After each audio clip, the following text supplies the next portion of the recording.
गिबियावनो फोरबो जिसु ख्रिस्टनि मुङै बे फैबाय थानाय गेदेर सान रंजानाय सान बरदिननि मुङै बयबो सुबुं माहारिनिसिम गाहाम अनसायनायखौ बावहरनाय जाबाय।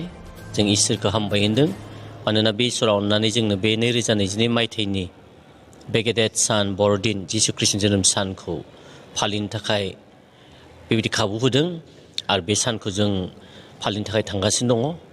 बेनिखायनो जों गोजोनदों, जों रंजानाय मोनदों। जों बयबो मिथिगौ बरदिना मोनसे गेदेर सान, रंजानाय सान, फोरबो जिसु ख्रिस्टनि जोनोम सान। आरो बे बरदिननि गेजेरजोंनो जिसु ख्रिस्टआ जोनोम जाफैबाय आरो सुबुं माहारिखौ बासायनो थाखाय बे संसाराव फैबाय। जिसु ख्रिस्टआ सुबुं माहारिनि थाखाय बासायजानायखौ लाबोबाय, जोबनो गैयै जिउखौ लाबोबाय, पाप निमाहाखौ लाबोबाय आरो बेजोंनो लोगोसे सुबुं माहारिनि गेजेराव मोनसे अरायबो थाबाय थानाय सान्तिखौ लाबोबाय आरो बेनि थाखायनो प्रभु जिसु ख्रिस्टआ जोनोम जाफैबाय। बेनिखाय दिनैनिफ्राय 2000 बोसोर सिगां जिसु ख्रिस्टआ बे बुहुमावहा जोनोम जाफैबाय आथिया सिख्ला मारिमनि गोरबोआव बे जिहुदा प्रदेशनि बेथलेहेम नोगोराव। आरो दिनैनिफ्राय 2000 बोसोर सिगां जोनोम जानायनि उनाव दिनैसिमबो प्रभु जिसु ख्रिस्टनि बे गाहाम रादाबा, रंजानाय रादाबा गासै सुबुं माहारिनि गेजेराव गोसारना दङ। बेनिखाय बे फैबाय थानाय बरदिन 25 डिसेम्बराव जों खुंगोन।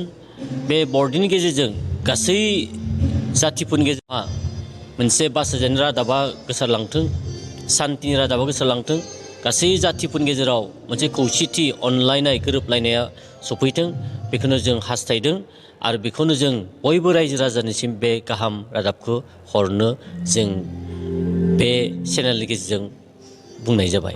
इसोरखौ हामबाय होनांगोन। बे बरदिननि उनावनो गोदान बोसोराबो सफैगासिनो दङ।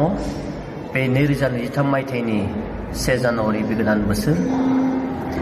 गोजामा जोबलांगोन, गोदाना फैगोन। बेनिखाय बे 2022 मायथाइयाव गोजाम बोसोराव जिफोर जोंनि जिउआव बा जोंनि न'खराव एबा जोंनि मण्डली बा समाजाव जिफोर दुखु सुखु समस्या जेंनानि जाथायफोर जालांबाय, बे गासैबो मोनसे जोंनि जारिमिन जाना थागोन। नाथाय जों गोदान बोसोराव हाबनाय लोगो लोगो बे जालांनाय गासै बाथ्राफोरखौ जों बावनानै मोनसे गोदान गोसोजों आवगायलांनांगौ आरो